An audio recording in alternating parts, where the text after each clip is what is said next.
Have you ever held elective office? No, I have not. But I'll tell you, was it yesterday? I thought, darn it, I think I should run. Why? No, Why? because I think at this stage in my life that I understand what we were talking about before, and that's the unintended consequences of some of the legislation that is a lot driven by special interests. And because I believe that all issues are a circle and that you have to balance from all points of view, not just by political party and not just by who pays or who influences you, whether it's through money or other influences to get your vote. And I'm pretty disgusted with the whole system and what we've evolved to. Was there a moment when you knew that service was going to be a major aspect of your life? And if so, please describe that for me. Looking back, I know the exact moment that it became that. Okay. I grew up in a household where Dad came home from work, dinner was ready, we sat at the table together, we had dinner, and then Mom and Dad left for meetings. It was an expected thing that you did community service, that you worked on community kinds of activities in the evening.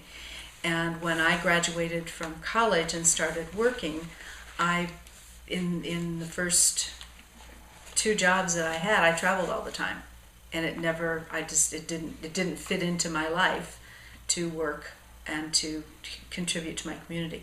But my business partner had been on the national board of the Girl Scouts when she was very young, served on the executive committee at like age 31 or something like that. And she went to a national convention of the Girl Scouts, and she roomed with a woman from Santa Clarita, where I live, who'd also been on the national board of the Girl Scouts. And Pam called me, and my business partner called me one day, and she said, I can just tell you that Mary Spring from your community wants to know why you've not been involved in your community. And she's going to ask you that question. And life hasn't been the same since. So just your buddy pointing out to you that you haven't been kind of opened you up. It's like the moment the flower opened. I think it was Mary Spring who said, oh, your business partner lives in Santa Clarita. Why don't I know her as part of this pretty small, closely knit community? And she said, I will contact her and see if she's interested in getting involved in community projects. And Mary was involved in all sorts of projects. I think she probably just looked at me as a fresh source of fresh meat. Well, I was going to say that. A source of fresh energy where the same old people have been doing the same thing, and it's always good to get new volunteers involved. I think she looked at it that way. But I remember the phone call vividly, and sure enough, I got a phone call very shortly thereafter.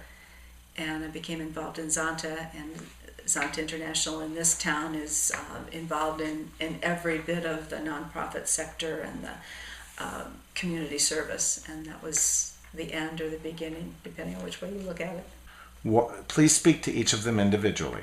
Why would they want to serve someone or something other than their own narrowly defined self-interest? What might they expect to get out of it if they did? You meet the most amazing people.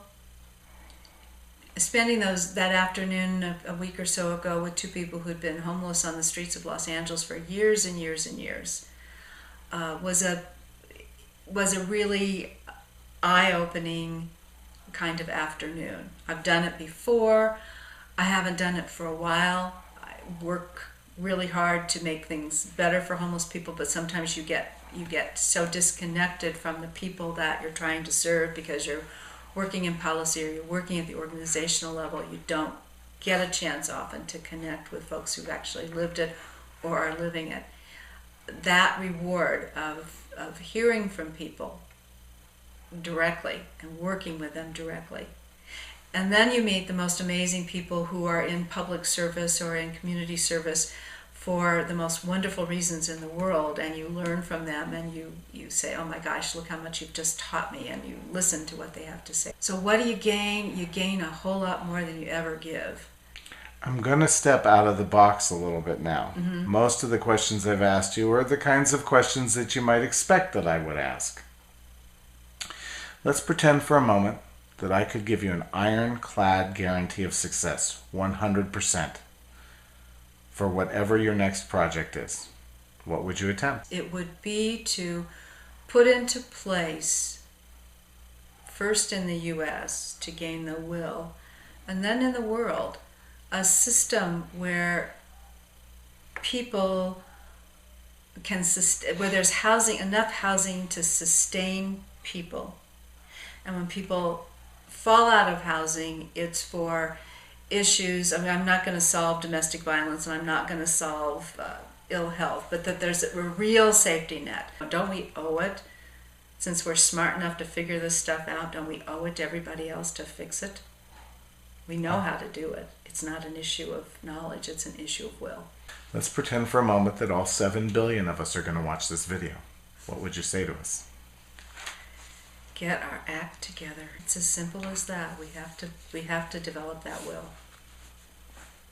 What did Rodney King and we all have to get along. Who are your heroes? Oh, I have so many heroes. Again, it's like movies. So Joan of Arc, she stood up and she lost her life for something she believed in.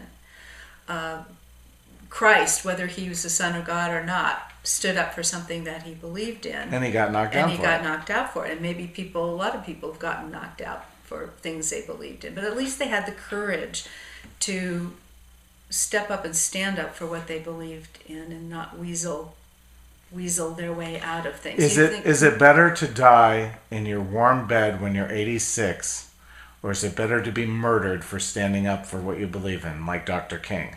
I went right to Dr. King when you said that. I believe it's better to stand up for what you believe in and help other people make changes in this world and in this human race that we are all a part of, and suffer the consequences of that. Now, having said that, and you look around my beautiful house and the life that I have, it makes me feel quite hypocritical that I have not done that. Churchill, that's somebody that I look to, and the things that he was able to do to take a nation through a war. I look at Roosevelt, Franklin Roosevelt, and the things that he did, and he was roundly criticized of helping move this country out of a depression. Thank you so much for taking the time and effort to meet with me. It was fun. It's fun to kind of think and reflect on some of the questions that you ask about why I do certain things and why I'm involved in what I'm involved in. It makes me reflect when sometimes I move so quickly I don't take time to reflect about what's important. I think that's important.